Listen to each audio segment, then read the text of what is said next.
So, okay. Now I start with this vouchers. Now before I start, we need to understand what this voucher is and vouchers क्या होते हैं, क्यों होते हैं और कैसे होते हैं. See, vouchers are एक accounts के अंदर आपको एक बहुत important concept है, that is verifiable objective evidence principle.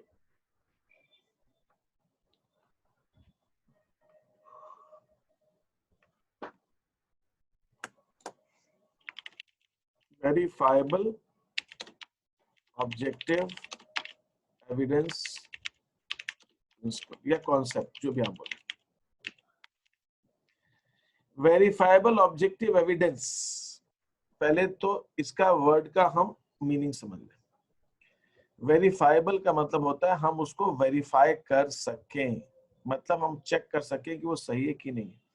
मतलब ये उसको उसकी उसकी उसकी उसकी ट्रूथफुलनेस को हम वेरीफाई कर सकें कि बिल्कुल सही कि नहीं. ऑब्जेक्टिव, ऑब्जेक्टिव का मतलब होता है कि वो जैसा वो मुझे दिख रहा है वैसा आपको दिख रहा है. ऐसा नहीं कि मैं उसमें कुछ और देख रहा हूँ, आप कुछ और देख रहे हैं. ऐसा होना चाहिए वो कि सब उसको एक ही जैसा समझे. और एविडेंस माने that has to be proof, वो प्रूफ होना चाहिए. तो ऐसा प्रूफ होना चाहिए जो ऑब्जेक्टिव हो. वो प्रूफ ऐसा नहीं हो कि हर आदमी हर जिसको भी दिखाया जा रहा है वो उसका अलग अलग मीनिंग निकाल रहा है. वो ऑब्जेक्टिव प्रूफ होना चाहिए और वो ऐसा प्रूफ होना चाहिए जिसको हम वेरीफाई कर सके, चेक कर सके. ऐसा प्रूफ जो है, ये प्रिंसिपल ये कहता है कि बिजनेस में ऐसे प्रूफ होने चाहिए. अब इसका मतलब क्या हुआ? इसका मतलब ये हुआ कि ये प्रिंसिपल क्या कहता है? ये कहता है कि बिजनेस के अंदर जो ट्रांजैक्शंस किए आपने ट्रांजैक्शंस क्या किए? आपने कुछ सामान खरीदा है, आपने कुछ सामान बेचा है, ठीक है, आपने किसी को पैसे दिए, आपने किसी से पैसे लिए, उसका प्रूफ तो हो. आप पेट्रोल भराया, आपने इसका प्रूफ किया, आपने लिख दिया पेट्रोल भराया 800 रुपए का. अरे भैया 800 रुपए का पेट्रोल भराया आपने, बहुत अच्छी बात है, भराया. प्रूफ क्या है? भराया. बिल लिया है क्या पेट्रोल वाले से? नहीं, बिल तो नहीं. फिर प्रूफ क्या है इसका? और वो जो बिल है अगर, तो वो वेरीफाइबल ऑब्जेक्टिव होना चाहिए. वो एविडेंस तो है, बिल एविडेंस है. मैं कुछ चीजें अपने टेबल पे रखता हूँ आपको बताने के लिए, मैंने कई बार दिखाया भी. One more time. Sorry Sir, what introduction? मैं समझा नहीं, क्या कह रहे हो, फिर से बोलो. Vouchers introduction में English में. मैं बताता हूँ. जैसे मेरे पास ये क्या है? मैं कहता हूँ कि मैंने बिजली का बिल का पेमेंट किया है, ठीक है. आप कहते हैं कि मैंने 2000 रुपए बिजली का बिल दिया, तो ये प्रूफ क्या है? ये बिल है. ये बिल जो है ये प्रूफ है, ये इलेक्ट्रिसिटी डिपार्टमेंट इसका. और इसके वो पेमेंट क्या, इस बात का क्या प्रूफ है? तो जब आप पेमेंट करते हो तो वो क्या कहते हैं, आपको रिसीट देते हैं. रिसीट देते हैं. रिसीट किस बात की? प्रूफ कि पेमेंट हो गया. तो एविडेंस वेरीफाइबल, वेरीफाई हम चेक कर सके. किसी दुकान के बिल, किसी शॉप का कोई बिल है, किसी शॉप की. हाँ बोलिए. I had a question. या बोलो. सर मतलब श्योर नहीं, लेकिन वो वाउचर कोई प्रॉमिस काइंड ऑफ थिंग होती है क्या? No, it is not a promise. It is a proof that a transaction has happened. आप किसी दुकान पे जाते हैं, आप सामान खरीदते हैं और आप उससे बिल लेते हैं कि भाई हमें बिल दीजिए आप. तो बिल इस बात को प्रूव करता है कि वो ट्रांजैक्शन हुआ. Okay sir. वो ट्रांजैक्शन हुआ और उसमें जो नाम लिखा हुआ है, आप देखिए ना, बिल्स जो होते हैं आपके पास, कोई भी बिल होता है, जैसे एक सेकेंड मेरे पास घर में तो भी यही,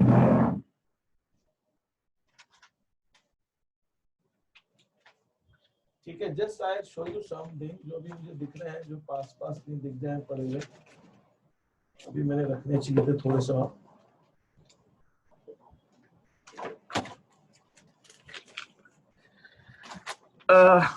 वो कुकिंग गैस आती है आपके सिलेंडर, तो सिलेंडर वाला ये आपको ऐसा बिल देता है. ये प्रूफ है इस बात का कि आपको सिलेंडर दे दिया गया है और उसमें अमाउंट लिखा है, वो अमाउंट आपने पे किया है. ये प्रूफ है एंड इट इज वेरीफाइबल. इसलिए जो भी गैस एजेंसी है उसका इस पे नाम लिखा होगा, तो आप वेरीफाई कर सकते हो इस नाम की गैस एजेंसी है कि नहीं है, चेक कर लो. और ऑब्जेक्टिव है, इसके अंदर जो अमाउंट लिखा गया है वो अमाउंट आपको 837 ये अमाउंट जो लिखा गया ये 837 मुझे भी पढ़ाई देगा, आपको भी देगा। ऐसा नहीं कि इसके अंदर कुछ भी अमाउंट लिखा, आप उसको 800 पढ़ रहे हो, मैं उसको 837 पढ़ रहा हूँ, कोई दूसरा आदमी उसको 900 पढ़ रहा है, ऐसा नहीं है। It is objective and it is verifiable and this is evidence that the transaction has happened. आप एटीएम वगैरह से कोई ट्रांजैक्शन करते हैं तो आप ऐसे स्लिप निकालते हैं, ये क्या है? प्रूफ है। This is a proof of the transaction that has happened. ये इस टाइप से अकाउंट्स के अंदर हर ट्रांजैक्शन का प्रूफ होना चाहिए। Yes please, any other question? हाँ, तो हर ट्रांजैक्शन का प्रूफ होना चाहिए। वेरीफाइबल ऑब्जेक्टिव एविडेंस प्रिंसिपल कहता है every transaction should have a proof. मैंने आपको अकाउंटिंग इक्वेशन कराई, जनरल एंट्रीज कराई, जो भी कराया है मैंने आपको बताया हुआ है कि गुड्स परचेज, गुड्स सोल्ड। अरे गुड्स खरीदे तो बिल दिया होगा, गुड्स बेचे तो कुछ बिल बनाया होगा, आपने बैंक में पैसा जमा किया तो कुछ प्रूफ होगा, आपने बैंक से पैसे निकाले तो कुछ प्रूफ होगा, आपने टेबल खरीदी, फर्नीचर खरीदा, मशीनरी खरीदी, हम कितने आसानी से कह देते हैं बॉट फर्नीचर, बॉट मशीनरी। अरे प्रूफ है क्या? प्रूफ हो। तो मान लीजिए मैं थोड़ा सा आपको स्टार्ट करता हूं। अभी मेरे पास ये इलेक्ट्रिसिटी का बिल आया और मैंने इस इलेक्ट्रिसिटी के बिल का पेमेंट किया। मैंने पेमेंट किया, इसका प्रूफ है इलेक्ट्रिसिटी बिल का पेमेंट करने पर रिसीट, जो रसीद मुझे मिली है वो इसका प्रूफ है। And when I get that receipt for making that payment, I record कि मैंने पेमेंट किया। इलेक्ट्रिसिटी बिल पेड करके मैं अपनी अकाउंटिंग इक्वेशन या अपने ट्रांजैक्शंस को लिखता हूं। इसलिए मैंने जो पेमेंट किया और उसकी जो मुझे रिसीट मिली, दैट बिकम्स द, उसको हम कहते हैं, that becomes the source document. उसको हम कहते हैं source document. Source document is the proof that the transaction has happened। और उसको सोर्स डॉक्यूमेंट क्यों कहते हैं? Because it is the source for recording the transaction। अगर मुझे जानना है, मैं अकाउंटेंट हूं, मेरा काम नहीं है भैया वो सब आप देखो को बिल पेमेंट कौन करे वो नहीं, आपने पेमेंट को कोई आता है कहता है कि साहब मैंने बिल का पेमेंट किया, ये मुझे दे दीजिए। मैं बोलूंगा भाई क्या बिल का पेमेंट किया, रसीद तो दिखा मेरे को। वो कहता है साहब ये रही रसीद। ठीक है, अच्छा बिल कितना आया था, बिल कितने का था, बिल भी दिखा। वो बताता है साहब बिल और ये रही रसीद, ये बिल आया कितने का, पेमेंट कर दो, मैंने पेमेंट किया तो इतने की रसीद मिलेगी। तो वो रसीद जो है वो सोर्स बन जाती है। किस चीज की सोर्स बन जाती है? ट्रांजैक्शन को लिखने का सोर्स बन जाता है। अगर वो रसीद नहीं होती तो मैं लिखता ही क्यों? तो दैट डॉक्यूमेंट, रसीद, जो रसीद मुझे मिली है, जिसको हम इंग्लिश में रिसीट कहते हैं, बी साइलेंट, जो रिसीट मुझे मिली है, जो रसीद मुझे मिली है, वो रीजन बन जाएगा ट्रांजैक्शन को लिखने का। तो that becomes a source for writing the transaction. इसलिए हम उसको कहते हैं सोर्स डॉक्यूमेंट्स। तो इसलिए जितने भी हमको ऐसे डॉक्यूमेंट्स मिलते हैं, हम जब कोई ट्रांजैक्शंस करते हैं, हमको जो रसीदें मिलती हैं, हमको जो बिल्स मिलते हैं, हम कोई बिल्स बनाते हैं, ये सब क्या है? दीज ऑल आर बेसिकली, ये सारी जो चीजें हैं ये हमारे सोर्स डॉक्यूमेंट्स, इनको हम सोर्स डॉक्यूमेंट कहते हैं। तो मैं आपको एक शीट दिखाता हूँ अपनी। सर, हाँ बोलिए। Sir, could you just repeat the definition of verifiable objective evidence principle? नहीं, उसमें मैंने कुछ नहीं कहा, मैंने सिंपल सी ये बात कही आपसे कि वेरीफाइबल ऑब्जेक्टिव एविडेंस, मैंने जैसे नाम भी लग रहा है वेरीफाइबल, हम उसको वेरीफाई कर सकते हैं। कैसे वेरीफाई करेंगे? जिसने लिखा है कि जो आप रसीद देखते हैं, कोई भी रसीद आपने देखी है जिसके अंदर दुकान का नाम नहीं लिखा और नाम लिखा रहता है। आप दवाई खरीदे, कुछ भी खरीदे, वो बिल देंगे, उस पर रसीद दुकान, तो आप जाके देख लो दुकान है कि नहीं। कोई ऐसा तो नहीं कि वो दुकान ही नहीं है, उस एड्रेस पे उस नाम की कोई दुकान ही नहीं, और एड्रेस भी गलत है, वो पता नहीं कौन सा एड्रेस डाल दिया, ऐसे कुछ है ही नहीं है इंदौर में या आपके शहर में जहाँ पे भी आप है।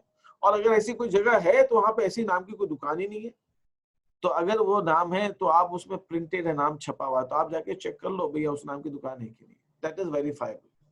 ऑब्जेक्टिव, ऑब्जेक्टिव का मतलब ये हो गया, एक रसीद मैंने आपको बनाई है, एक रसीद बनाई, उसके ऊपर मैंने लिख दिया है कि 900 रुपीज अप्रोक्सीमेटली।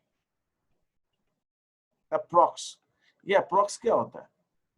अप्रोक्स का मतलब हो सकता है 890 भी हो सकता है, अप्रोक्स का मतलब 920 भी हो सकता है, अप्रोक्स का मतलब तो कुछ भी हो सकता है। 850 को भी आपने राउंड ऑफ करके अप्रोक्स कर दिया, या 950 को भी आपने राउंड ऑफ करके अप्रोक्स कर दिया। मतलब क्या है ये अप्रोक्स, ऐसा नहीं चलेगा। दिस इज नॉट ऑब्जेक्टिव, हर आदमी इसका अलग अलग मीनिंग निकालेगा। आप उसमें लिखिए 937 रुपीज 25 पैसा, पूरा लिखो आप, right it in full complete. Approximation मत दीजिए, राउंडेड ऑफ। कुछ लोग लिखते हैं लेकिन वो दिखा के लिखते हैं। अगर ये ऐसा कोई बिल है तो ऐसा किसी का आपने कुछ खरीदा तो बोले 25 पैसा क्या चक्कर आएगा, तो बाद में नीचे लिख देंगे राउंडेड ऑफ टू। पहले ये लिखना जरूरी है, फिर नीचे लिखा रहता है राउंडेड ऑफ रुपीज 937। तब ठीक है, समझ में आ गई बात कि भैया एक्चुअल बिल जो है 937.25 का राउंड ऑफ करके 937। Got it, clear. लेकिन आप अप्रोक्सीमेटली कुछ भी लिख दें, ऐसा थोड़ी होता है। It has to be objective. Approximation का अर्थ तो कोई भी कुछ भी निकाल सकता है, एविडेंस होना चाहिए, दिस इज दैट। तो ये एक चीज है, this is what I was trying to say कि that has to be verified objective evidence. अब मैं वापस आ रहा हूँ ट्रांजैक्शंस के ऊपर। ये देखिए जो मैं अभी चैप्टर आपको करा रहा हूँ ये शुरुआत के चैप्टर्स में ही है। Sir, हाँ so what is the difference between bill and receipt? देखिए, रिसीट माने रसीद, रसीद से बना है रिसीट। रसीद माने, रसीद कब होती है, जब आप पेमेंट करते हैं, या आप पेमेंट आप करते हैं तो सामने वाला आपको रसीद देता है, रिसीट देता है। और आपको कोई पेमेंट करता है तो आप रिसीट देते हो, आप रिसीट देते हो कि पेमेंट हुआ। बिल माने जो चीज आप खरीदते हो बेचते हो उसका बिल। अब आपने जो क्वेश्चन पूछा है उसको मैं थोड़ा सा एक्सप्लेन कर देता हूँ। देखिए, आप जब गुड्स खरीदते हैं, गुड्स आप खरीदते हैं, आप देखिएगा बहुत ये समझिए प्रैक्टिकल चीजें हैं, ये आपके अकाउंट कॉमर्स में बच्चों को मालूम होना चाहिए। और बहुत सारी चीजें अनफॉर्चुनेटली हमारे बच्चों को प्रैक्टिकल नॉलेज नहीं होता। आप किसी से गुड्स खरीदते हैं या बेचते हैं, जो भी है गुड्स परचेज और सेल, वो फर्क नहीं पड़ता। तो आपके पास दो तरह के ट्रांजेक्शन होते हैं, आप या तो कैश में खरीदते हो या आप क्रेडिट में खरीदते हो। अगर आप कैश में खरीदते हो तो सामने वाला कैश का बिल देगा कि आपने कैश में खरीदा, या आपने बेचा तो आप कैश का बिल आप दोगे। उसको कहा जाता है कैश मेमो, उसको कहा जाता है कैश मेमो। लेकिन आप क्रेडिट में खरीदते हो या आप क्रेडिट में बेचते हो तो आप बिल बनाते हो, आप बिल बनाते हो। और एक और टर्म यूज होता है यहां पर जिसको हम कहते हैं इनवॉइस। कुछ लोग इनवॉइस कैश मेमो के लिए भी यूज करते हैं और बिल के लिए भी यूज करते हैं। मतलब इनवॉइस वर्ड जो है कई बार दोनों के लिए यूज हो जाता है। मैंने ऐसे कई बिल देखे, आप देखना बहुत, देखिए आप कॉमर्स के बच्चे भी ना, आप लोगों को सबको ये चीजें मालूम होना चाहिए। आप कभी कुछ खरीदे, आप घर में देखिए, घर में पूछिए, आपको मिल जाएंगे, घर में कुछ बिल मिल जाएंगे। ठीक है, आप कभी कुछ खरीदी होगी चीजें तो आप देखो, नहीं हो तो किसी दुकान पे देखना, कुछ खरीदने जाओ, बोला बिल दो मेरे को, है ना, वो देगा आपको। आप देखिए कहीं कहीं लिखा रहता है, वो लिखा रहता है कैश मेमो ऑब्लिक इनवॉइस। कुछ लोग ऑब्लिक बिल भी लिख देते हैं, नहीं तो कैश मेमो ऑब्लिक इनवॉइस तो मैंने बहुत जगह देखा है। वो कहना क्या चाह रहे हैं, वो कहना चाह रहे हैं कि हमारा तो बिल यही है, आप नगद खरीदोगे तो भी हम यही देंगे आपको, और आप उधार खरीदोगे तो भी हम ही देंगे। मतलब कुछ लोग कैश मेमो अलग बनाते हैं और बिल अलग बनाते हैं, और कुछ लोग एक इनवॉइस नाम रख देते हैं। आप चाहे उसको कैश मेमो बोलो, चाहे कैश होगा तो लिख देंगे कैश में बेचा, उधार में बेचेंगे तो लिख देंगे क्रेडिट में बेचा, लेकिन वो बिल है एक ही चीज, दोनों का एक ही है। तो पहली चीज ये है कि ये नाम जो है ना, कई बार मैंने ये कहना ये चाह रहा हूँ कि कई बार नाम हम इंटरचेंजेबली यूज कर लेते हैं रियल वर्ल्ड में। जिसको हम बिल कह रहे हैं वो इनवॉइस भी है, जिसको इनवॉइस कह रहे हैं वो बिल भी है, और कभी कभी इनवॉइस और कैश मेमो एक ही है। लेकिन मैंने आपको as a commerce student you should know the subtle difference, इनका जो बहुत नाजुक सा फर्क है वो आपको मालूम होना चाहिए। कैश मेमो कभी भी उधार के ट्रांजैक्शन में नहीं हो सकता। कैश मेमो उसको ही कहेंगे जब हम कैश में खरीद रहे हैं या कैश में बेच रहे हैं। सर और पेमेंट एडवांस में जमा हो तो वो आपको रसीद देगा। आप किसी को एडवांस पेमेंट देंगे ना तो रसीद देगा आपको। आप जब फीस जमा करते हैं, चाहे आप पेस में जमा कर रहे हैं, मुझे जमा कर रहे हैं, जैसा भी आप जहां भी पढ़ रहे हैं, I am suppose to give you that receipt in advance कि ये आपका पेमेंट आया, I am suppose to give you that. अलग बात है कि मैंने बनाया नहीं, व्हाट्सएप पे एक्सचेंज हो जाता है, मुझे बैठ के बनाऊंगा, I have to draft it online, कैसे मैं फिजिकली तो देता हूँ, बाकी अब वो मुझे बनाना है, टाइम निकालूंगा उसको, I have to design that. तो रिसीट बनानी, तो रिसीट मिलेगी आपको। वो रिसीट किस बात की प्रूफ है कि आपने पेमेंट किया है, you have done the payment, is that okay, that is a receipt. तो रिसीट जो होती है वो आपको रसीद मिलेगी, आपका बिल नहीं है, अभी आपने एडवांस दिया उस चीज को। तो कैश मेमो जो है वो आप जब कैश में ट्रांजेक्शन्स करते हैं, खरीदते हैं बेचते हैं, तो कैश मेमो होता है, और जब आप क्रेडिट में करते हैं तो बिल होता है। और मैंने फिर आपसे कहा कि इनवॉइस वर्ड कभी कभी कैश मेमो के लिए भी यूज हो जाता है और बिल के लिए भी यूज हो जाता है, ठीक है। तो वो डिपेंड करता है आपको सिचुएशन के हिसाब से समझना है। अब आपने उधार में बेच दिया या आपने उधार में खरीद लिया, फिर Sir? आप, हाँ एक सेकेंड, एक जस्ट पॉइंट खत्म कर दो रिसीट वाला। फिर आप 15 दिन बाद जब पेमेंट करते हो, आपने क्रेडिट में खरीदा, बाद में 15 दिन बाद आप पेमेंट करते हो या आपको पेमेंट मिलता है, पेमेंट रिसीव होता है या आप पेमेंट करते हो, तब उस समय आपको रसीद मिलेगी, you will get receipt at that time. यहां पर मैं एक चीज क्लियर कर दूं कि जब आप कैश मेमो में ले रहे हैं कैश में, तब रसीद की जरूरत नहीं है, क्योंकि कैश मेमो इसी बात का प्रूफ है कि आपने कैश में खरीदा या कैश में बेचा है। लेकिन आपने अभी उधार में खरीदा और बाद में आप पेमेंट करते हो, तो बाद में जब आप पेमेंट करोगे तो आपको रिसीट देगा। That is the difference between receipt and bill, and that is the difference between cash memo and receipt. ये फर्क है दोनों।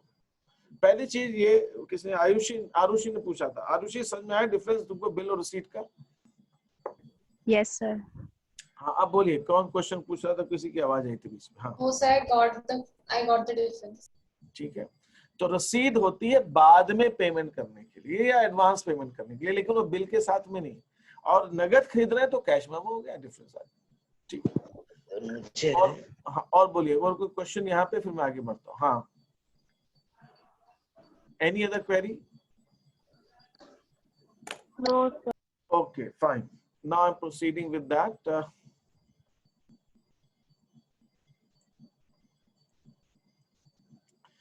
तो अब मैं आपके सामने ये शीट डिस्कस कर रहा हूँ, which I'll send it to you after the class। ये मैंने थोड़ा बहुत बताया है कि सोर्स डॉक्यूमेंट्स हैं, ये बिना सोर्स डॉक्यूमेंट के तो आप ट्रांजैक्शन लिख ही नहीं सकते। इनकम टैक्स वाले पूछेंगे कि साहब आपने कहा कि आपने इतना रुपया पेमेंट किया है, भैया प्रूफ क्या है कि आपने पेमेंट किया, पेमेंट का प्रूफ दिखाओ, तो source document, that is source document. और ये सोर्स डॉक्यूमेंट ट्रांजैक्शन को लिखने का सोर्स है।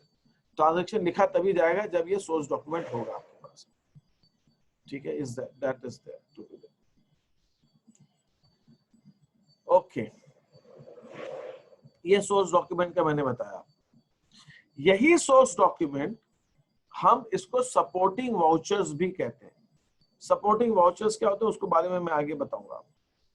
सोर्स डॉक्यूमेंट के फीचर्स क्या है, राइटिंग में होना चाहिए, ये प्रूफ है कि ट्रांजैक्शन हुआ। हर सोर्स डॉक्यूमेंट का एक नंबर होता है, आप कहीं से भी रसीद लेंगे ना तो नंबरिंग देंगे आपको, उसकी डेट होती है, और वो जहां जहां सपोर्ट है वहां पे उस सोर्स डॉक्यूमेंट के साथ कुछ और लगाना है तो लगाया जाएगा, ठीक है। इस सोर्स डॉक्यूमेंट से कौन सी पार्टीज है, किसने खरीदा किसने बेचा,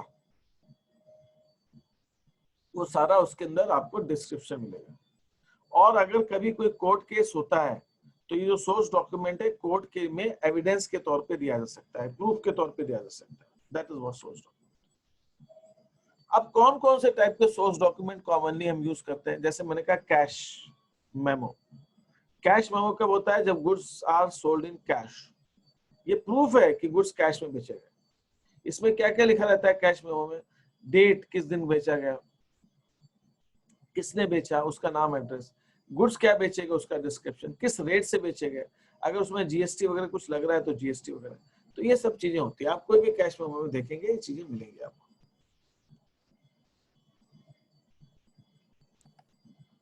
फिर उसके बाद में आगे बढ़ते हैं, इसके बेसिस पे आप कैश के एंट्री करते हैं। फिर एक हुआ इनवाइस, इनवाइस या बिल, इसको इनवाइस या बिल कहें, जो भी कहें। अब इसके अंदर किसने खरीदा किसने बेचा,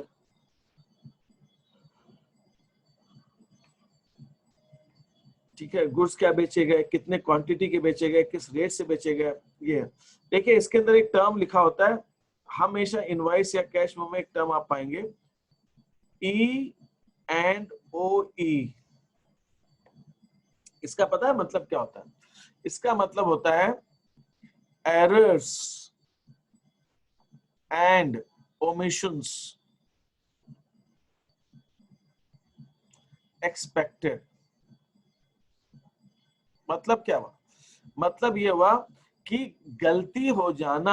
आप ये मत मानिए कि अगर हमारे बिल के अंदर कोई गलती हो गई तो आप कहेंगे, मान लीजिए देखिए मैंने यहाँ पे क्या हुआ, एक 800 है और एक 250 है, इसका टोटल 1050 लिखा हुआ है।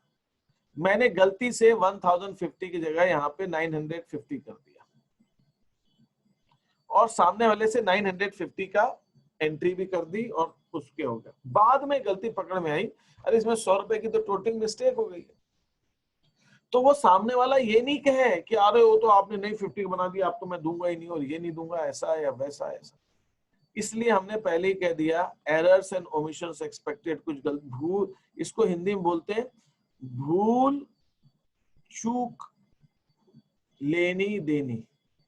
कुछ जगह हिंदी में भी लिखा है भूल चूक लेनी देनी। भूल चूक लेनी देनी का मतलब अगर गलती से मैंने ज्यादा अमाउंट ले लिया आपसे तो मैं आपको पैसे दे दूंगा, आप आ जाना बता देना कि गलती हो गई, मुझे ध्यान दे दूंगा।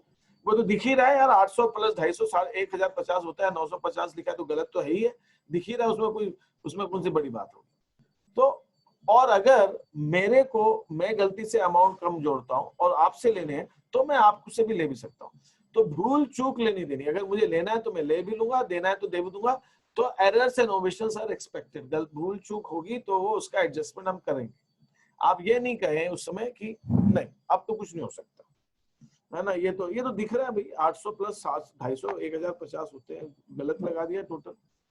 तो that is called errors and omissions expected. ये हर बिल में लिखा रहता है, हर इनवॉइस में लिखा रहता है, और नहीं लिखा है तो लिखा जाना चाहिए, है ना, वो लिखा रहना चाहिए। कुछ लोग नहीं ध्यान देते बनवाते समय, तो ये होता है। तो this is invoice and bill, इसके अंदर सारी डिटेल्स होती है। कहीं पे भी कोई डाउट आए तो पूछते जाइएगा। फिर ये रिसीट। रिसीट मतलब रसीद मतलब जब पेमेंट किया गया, चाहे वो चेक से किया कैश से किया, रसीद बनेगी। कौन देगा? जिसको पेमेंट मिल रहा है वो देगा। किसको देगा? जिसने पेमेंट किया है। अगर आप मुझे पेमेंट करें तो मैं आपको रसीद दूंगा, और अगर मैं आपको पेमेंट करूं तो आप मुझे रसीद देंगे। और आप रसीद 2 कॉपीज में बनाएंगे। वैसे तो हर डॉक्यूमेंट 2 कॉपी में बनता ही बनता है मिनिमम। एक उसकी कॉपी आप अपने पास रखेंगे और एक कॉपी आप मुझे देंगे। ओरिजिनल जो पेमेंट कर रहा है उसको दी जाएगी यह रसीद आपकी।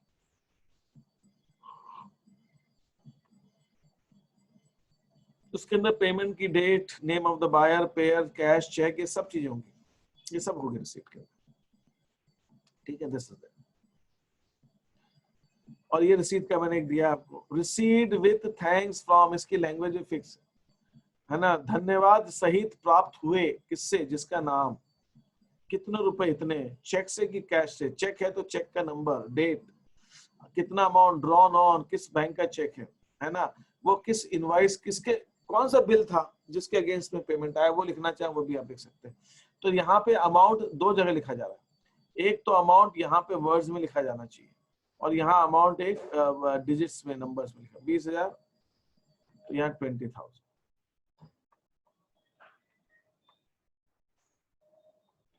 ठीक है, this is how it is. तो ये आपका हो गया ट्रांजेक्शन। फिर पेइंग स्लिप। पेइंग स्लिप माने जब आप बैंक में पैसे जमा करते हैं तो you get a paying slip, आपको रसीद मिलती है, आप एक रसीद बनाते हैं। उस रसीद के अंदर आप सब अकाउंट नंबर, डेट, सारी चीजें, अमाउंट सब लिखते हैं। यहाँ देखिए डिस्क्रिप्शन लिखा हुआ है, 1000, आजकल तो 1000 के नहीं है, 2000 के कितने नोट है, 500 के कितने नोट है, वो सब लिखते हैं। और ये जो इतना हिस्सा है पेइंग स्लिप का, this much portion of paying slip, ये हिस्सा, इसको कहा जाता है counter foil. Counter foil. Bank क्या करता है, जब आप बैंक में पेमेंट करते हैं तो बैंक ये पोर्शन अपने पास रख लेता है, और ये आपको मोहर वगैरह लगा के, स्टैम्प लगा के, अपना साइन ऑन करके वो दे देगा। इसके अंदर भी अमाउंट लिखा है कितना जमा किया है, तो ये आपके पास प्रूफ है। This works as a proof. आपने किसी एक अपने एम्प्लॉय को किसी को भेजा, भाई बैंक में पैसा जमा करो, भाई बैंक में पैसे जमा किए कि नहीं किए, इसका प्रूफ क्या है? ये काउंटरफाई। इसके अंदर लिखा रहता है कितना अमाउंट है और बैंक के साइन, तो इतना पैसा जमा। बैंक इस ये जो पोर्शन है जिसके अंदर सारी डिटेल है, ये पोर्शन तो बैंक अपने पास रख लेता है। बैंक इतना फाड़ के, ये एक ही रसीद होती है, बैंक फाड़ के बीच से वो अपने पास रख लेगा, रेड वाला पोर्शन, और ग्रीन वाला आपको दे देगा। आपके पास प्रूफ हो गया कि ये पैसे जमा हो गए। तो that is called paying slip. और आपको ये मालूम हो कि पेइंग स्लिप किस लिए यूज होती है, आगे आएंगे तो ये वर्ड्स कहीं ना कहीं। पेइंग स्लिप होती है टू डिपॉजिट कैश या चेक। बैंक में हम कैश चेक जब डिपॉजिट करते हैं, then you get the paying slip. Paying slip में क्या क्या डिटेल लिखी होती है, किस दिन जमा किया, किस अकाउंट में जमा किया, अकाउंट होल्डर का नाम क्या है, कितना अमाउंट जमा किया, जो जो जमा किया उसकी डिटेल्स, ये सारी डिटेल्स होती है पेइंग स्लिप।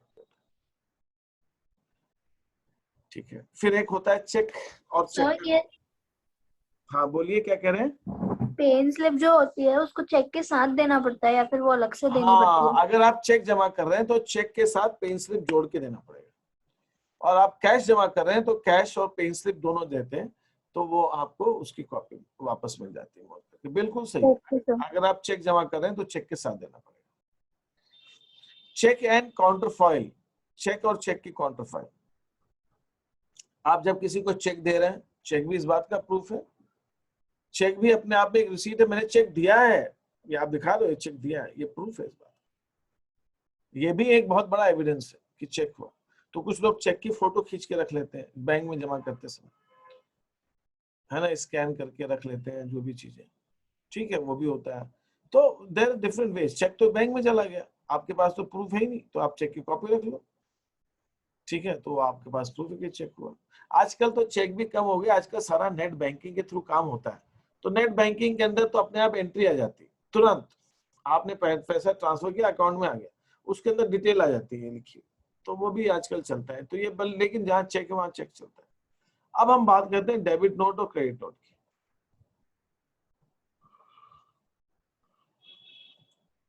यहां तक किसी को कोई प्रॉब्लम है तो बताइए। अब यहाँ पे डेबिट नोट क्रेडिट नोट समझने के लिए आपको ये मालूम होना चाहिए कि डेबिट कब होता है, क्रेडिट कब होता है। लेकिन अगर आपको नहीं मालूम है तो मैं कोशिश करूंगा समझाने की, और अगर आप पूरा नहीं समझ पाते हैं तो आप उसके लिए परेशान मत होइए। क्यों नहीं परेशान होइए? क्योंकि जब आप डेबिट क्रेडिट पढ़ लेंगे तो मैं फिर बता दूंगा, उसमें परेशान होने की क्या बात है। ठीक है, बट ट्राई टू अंडरस्टैंड। देखिए क्या हुआ, ए ने बी को गुड्स बेचे, A is the seller and B is the buyer. मैं यहाँ पे अमाउंट नहीं, चलो अमाउंट दे देता हूँ, 10,000 की गुड्स बेचे। कोई मुझे बता सकता है कि ए की बुक्स में क्या एंट्री होंगी? Sir cash account debit to sales account. नहीं, आप इसको क्रेडिट सेल मानिए। Debtor account debit to sales account. Debtor का नाम दिया है मैंने क्वेश्चन में, बी अकाउंट डेबिट। आप लिखेंगे B account debit to sale. अच्छा, कुछ लोग लिख रहे हैं गुड्स सोल्ड, आप गुड्स सोल्ड मत यूज कीजिए, यूज सेल्स अकाउंट। खरीद, अब बी क्या एंट्री करेगा? Purchases account debit to A. Purchase account debit to A. You won't write goods purchased, no, आप लिखेंगे परचेजेस अकाउंट। परचेजेस का मतलब ही गुड्स परचेज होता है, ठीक है। अब आप लोग यहाँ पे क्या करना है आपको, ये मैंने पहले भी एक बार बताया था पॉइंट, इसको ध्यान रखिएगा, ठीक है। परचेजेस वर्ड यूज करें, सेल्स वर्ड यूज करें। अब ये जो ट्रांजैक्शन हुआ, ए ने बी को गुड्स बेचे, इस ट्रांजैक्शन के प्रूफ क्या है? इस ट्रांजैक्शन का प्रूफ है कि ए इनवॉइस बनाएगा और उस इनवॉइस की कॉपी एक ए के पास रहेगी और एक कॉपी बी के पास रहेगी, तो प्रूफ हो गया, ए ने गुड्स बेचे। बहुत बढ़िया। बी कहता है कि साहब इसके अंदर से जो 10,000 के गुड्स मैंने आपसे खरीदे थे, इसके अंदर 1,000 के गुड्स खराब हो गए, ये मैं वापस कर रहा हूं। ए ने कहा ठीक है वापस कर दो, तो अब बी गुड्स वापस कर रहा है। गुड्स ने 1,000 के गुड्स बी वापस करा है। मुझे इसकी कोई एंट्री बताएगा कि बी 1,000 के गुड्स वापस कर रहा है, तो एंट्री क्या होगी? Sir A account debit to purchase returns. A account debit to purchase returns. और ए की बुक्स में एंट्री क्या होगी? Sales returns debit to B. B. अब मेरे सामने एक बहुत बड़ा क्वेश्चन मार्क है।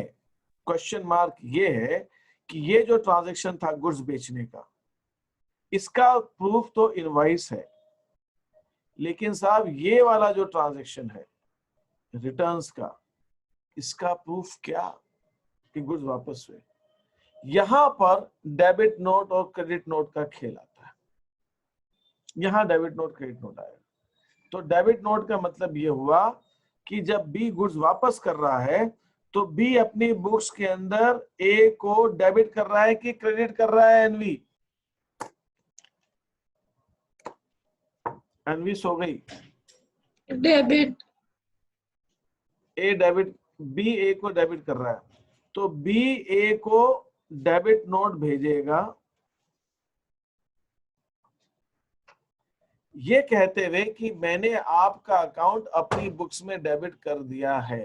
क्यों डेबिट कर दिया? क्योंकि मैंने आपको इतने के गुड्स वापस कर दिए। आप किसी पार्टी को डेबिट करते हो तो आप डेबिट नोट भेजोगे, और बी उस डेबिट नोट के बदले में क्रेडिट नोट भेजेगा कि यस ठीक है, आपने डेबिट कर दिया तो हमने भी आपको क्रेडिट कर दिया। मतलब दोनों पार्टीज ने अपनी बुक्स में एंट्री कर ली। इसका प्रूफ डेबिट नोट और क्रेडिट नोट है। तो एक डेबिट नोट भेजता है और दूसरा क्रेडिट नोट भेजता है। अब मैं इसको थोड़ा सा आप समझ लीजिए, थोड़ा सा कंफ्यूज कर। कौन डेबिट नोट भेजता है और फिर कौन क्रेडिट नोट भेजता है? एक फर्म डेबिट नोट भेजेगी और उसके बदले में दूसरी क्रेडिट नोट भेजेगी। सर सेलर भेजेगा क्रेडिट या फिर बायर भेजेगा? वो कोई भी हो सकता है बेटा। अब देखो मैं आपको सिचुएशन अलग अलग देता हूँ। पहले तो इसको डेबिट नोट क्रेडिट नोट का फंडा समझा। ये क्रेडिट नोट डेबिट नोट का फंडा है क्या? मैंने आपके बीच में और मेरे बीच में कुछ ट्रांजैक्शन हुआ, और वो ट्रांजैक्शन मेन ट्रांजैक्शन नहीं है। मेन ट्रांजैक्शन मतलब परचेज सेल्स का नहीं है। परचेज सेल्स है तो बिल बनेगा, इनवॉइस बनेगा, तो उसके अंदर डेबिट नोट क्रेडिट नोट की जरूरत नहीं है। मैं आपको पेमेंट करता हूं, आप मुझे पेमेंट करते हो, तो रसीद होती है, तो हमें डेबिट नोट क्रेडिट नोट की जरूरत नहीं है। लेकिन ऐसा कोई ट्रांजैक्शन है जिसमें ना रिसीट बन रही है, ना इनवॉइस बन रहा है, ना कैश मेमो बन रहा है, तो उसमें डेबिट नोट क्रेडिट नोट बनेगा। जैसे अब वो कैसे बनता है डेबिट नोट क्रेडिट नोट, हम उसको समझते हैं। अगर मैं किसी पार्टी को डेबिट कर रहा हूं तो मैं उसको डेबिट नोट भेजूंगा, और मैं उसको डेबिट कर रहा हूं तो वो मुझको क्रेडिट कर रहा है तो वो मुझे क्रेडिट नोट भेजेगा। आराध्या ये बात समझ में आ गई आपको? Yes sir. अब आपसे मेरा क्वेश्चन ये, आराध्या आप 2 मिनट आ जाओ जरा क्लास के अंदर। आप फर्स्ट, मुझे तो अभी सब ब्लैक ब्लैक दिख रहा है। हाँ ठीक है। आप कुछ तो है, कोई क्लास के अंदर कुछ दिख रहा है लोग। हाँ, अब आराध्या मुझे ये बताइए कि आप मुझे 2 सिचुएशन बता सकती हो अपने मन से सोच के। तुमने मुझे कोई गुड्स बेचे हैं, ऐसी क्या सिचुएशन हो सकती है? एक ही सिचुएशन बता दो। ऐसी क्या सिचुएशन बन सकती है कि तुमको गुड्स बेचने के बाद ऐसा लगता है कि अब मेरे को तुमको डेबिट नोट बनाने की जरूरत पड़ गई। मतलब तुमने मुझे 10,000 के गुड्स बेचे, तो तुमने क्या एंट्री की? डेबिट किया मेरे को और सेल्स को क्रेडिट किया, है ना? Buyer debit 10,000 to sales 10,000। अब ऐसी कौन सी नौबत आ सकती है कि तुमको फिर से मुझे डेबिट करने की जरूरत पड़ गई 1,000 रुपए से या कुछ भी अमाउंट से? ऐसे कब जरूरत पड़ सकती है? कोई मुझे बता सकता है? एक सिचुएशन आपको क्या लगती है, ऐसी क्या सिचुएशन हो सकती है? आप अपने मन से, आपको दिक्कत नहीं, सही हो गलत उससे मतलब। हाँ बताइए। और कुछ हाँ एक सेकंड, आयुष बोलो, क्या कह रहा हूँ? आपने और कुछ परचेज किया अगर, तो मैंने अगर और गुड्स परचेज किया बेटा, तो फिर से तुम इनवॉइस बनाओगे, दोबारा इनवॉइस बनाओगे। और क्या रीजन हो सकता है? सर वो चीज की प्राइस कम हो गई। प्राइस कम लगा दिया आपने गलती से। मैंने आपसे 1,000 रुपए के गुड्स खरीदे, 100 यूनिट्स खरीदी, और 100 यूनिट्स के दाम जो है 100 रुपए थे, एक यूनिट के 100 रुपए थे। आपने गलती से जो है वो दाम कम लगा दिए, आपने दाम कम लगा दिए, आपको रियलाइज हुआ दाम तो ज्यादा की बात हुई थी, दाम कम लग गए।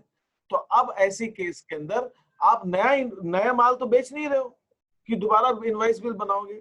तो आप डेबिट नोट इश्यू करोगे मेरे को कि देखिए पहले गलती हो गई थी, मैंने आपको प्राइस कम लगाया। तो डेबिट नोट यहां पर भी डेबिट नोट बनता है। अगर आपने प्राइस ज्यादा लगा दिया तो आप क्रेडिट नोट बनाओगे कि आपको ज्यादा लग गया, हमने आपको ज्यादा अमाउंट से डेबिट कर दिया, अब हम क्रेडिट करेंगे। तो आप डेबिट क्रेडिट नोट का बहुत यूज है, स्पेशली इसका सबसे ज्यादा यूज आता है जो गुड्स वापस किए जाते हैं। खरीदे हुए गुड्स कोई वापस कर रहा है तो डेबिट नोट क्रेडिट नोट बनता है। एक दूसरा, ओवर प्राइसिंग अंडर प्राइसिंग हो गई। ओवर प्राइसिंग कर दी, ज्यादा दाम लगा दिए, या हमने अंडर प्राइसिंग कर दी, कम दाम लगाए, तो डेबिट नोट क्रेडिट नोट बनता है। तो ये 2-3 मेन रीजन है। एक और रीजन मैं आपको देता हूं, एक और रीजन आपको देता हूं। आपने मुझे कुछ माल बेचा, देखिए प्रैक्टिकल रीजन बता रहा हूं। आपने देखा होगा ना, ऑयल वगैरह जो होते हैं, ऑयल के बड़े बड़े ड्रम होते हैं, प्लास्टिक के, स्टील के, वो ड्रम की कीमत भी अपने आप में बहुत होती है। आपने मुझे एक माल ऑयल खरीदा, मैंने आपसे एक ड्रम, कितने का था साहब? वो पूरा ड्रम जो था 13,000 रुपए का ऑयल था उसके अंदर। उसमें एक कंडीशन थी कि मैं आपको वो ड्रम ऑयल निकाल के वो ड्रम मैं आपको वापस कर दूंगा। मैंने वापस नहीं कर पाया। आपने फिर ऑयल के दाम लगाए, आपने ड्रम के दाम ही नहीं लगाए, आपने कहा वापस आ जाएंगे, मैंने वापस नहीं किया। अब आप कह रहे हो कि साहब वो ड्रम वापस करो, मैंने कहा वो वापस तो नहीं कर पा रहा हूँ, आप ऐसा करो मुझे आप उसका पेमेंट ले लो। तो अब आप मुझे डेबिट नोट भेजोगे कि साहब ऐसा है कि ड्रम के दाम भी आपको डेबिट कर देना। तो ऐसी कई सारी सिचुएशन बिजनेस में आती है जब डेबिट नोट क्रेडिट नोट की जरूरत पड़ती है। एक और ट्रांजैक्शन मैं आपको देता हूँ, एक और ट्रांजैक्शन देता हूँ। आपने बिल बना दिया, आपने मेरे को बिल बना के भेज दिया, मैंने कहा कि ठीक है, डन होके डील होगी, और मैंने आपसे कहा था कि सामान में जो है आपके यहाँ से उठवा लूंगा, आई विल सेंड समबडी, मैं भेज दूंगा किसी को, आदमी को, वो जाके सामान आपके यहाँ से ले आएगा। ठीक है, मैं ठेले वाले को भेज दूंगा। अब मैंने आपको कहा कि सब ऐसा है कि मेरे को दिक्कत आ रही, मैं भेज नहीं पा रहा हूँ, ऐसा करो आप ठेले वाले को भेज दो, पे आप ठेले से भेज दो या लोडिंग रिक्शा से भेज दो सामान। तो आपने कहा सब वो लोडिंग रिक्शा वाला एडवांस लेगा, एडवांस उसको देना है। मैंने कहा साहब आप एडवांस दे दो, और मैंने कहा ऐसा करो आप वो पेमेंट आप मेरे से ले लेना, आप तो भेज दो चीजों को। तो आप मेरे खर्चा जो मुझे कार्टेज देना था, जो मुझे लोडिंग देना था, वो आप दे रहे हो, तो आप उसको क्या बोलोगे? Paid cartage on behalf of customer, customer के बिहाफ में आपने पेमेंट किया। अब वो पैसा आपको मुझसे वसूलना है, बिल बन चुका है, बिल में आप जोड़ नहीं पाओगे उसको क्योंकि बिल तो बन गया। अब आप यहाँ पे डेबिट नोट इश्यू करोगे कि इतने पैसे और लेने हैं आपसे, तो आप डेबिट नोट इश्यू करोगे। मेरे पास वो डेबिट नोट आएगा कि हाँ साहब मुझे आपको इतने पैसे, पहले बिल आ गया 10,000 रुपए का, आप 200 रुपए उसमें जोड़ने, तो आप डेबिट नोट दोगे और मैं आपको क्रेडिट नोट दूंगा। तो इस टाइप से कुछ ट्रांजेक्शंस होते हैं डेबिट नोट और क्रेडिट नोट के। तो बिल में ही नहीं ऐड कर सकते कि बेटा एक बिल बन साथ ही चुका ले है, लेंगे?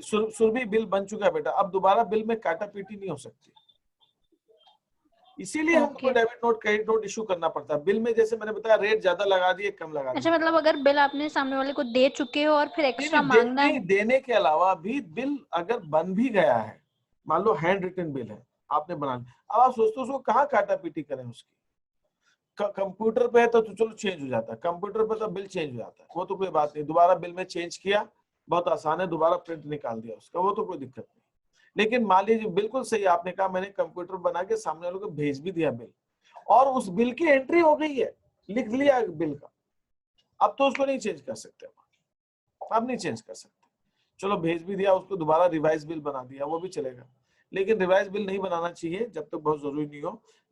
लेकिन एंट्री भी हो गई है, अब थोड़ी हो सकता है, अब तो आपको डेबिट नोट क्रेडिट नोट ही बनाना पड़ेगा जैसी भी सिचुएशन है। तो रेट ज्यादा लगा दिए, कम लगा दिए, कुछ खर्चा है जो नहीं जोड़ा।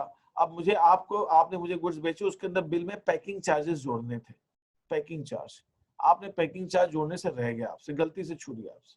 आपने कहा साहब आप इसमें पैकिंग, आप तो ये मैं आप इंदौर में हो, मैं जो हूँ कहीं रतलाम में बैठा हूँ, आपने कहा साहब इसमें बड़ी अच्छी पैकिंग वैकिंग की, बरसात का टाइम है, गीला हो जाएगा, सामान खराब हो जाएगा, तो इसमें आपके सामान के अंदर 1,000 रुपए तो पैकिंग के लग गए। मैंने कहा ठीक है आप कर देना, लेकिन सामान खराब नहीं।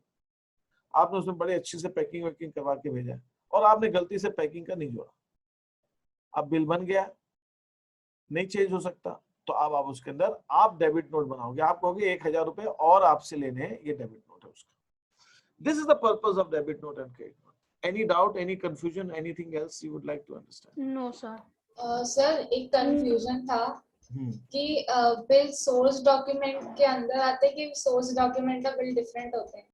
नहीं, ये बिल जो है सोर्स डॉक्यूमेंट ही होते हैं. Bills itself are source document. Okay sir. क्योंकि उन बिल के बेसिस पे आप एंट्री करते हो. Is that okay? यहाँ तक क्लियर है सबको? हाँ, बोलिए. No sir, I got it. ठीक है. Any other doubt, any other confusion? किसी को कोई दिक्कत तो नहीं है? ठीक है. सो अभी के लिए अभी की क्लास सिर्फ इतनी है.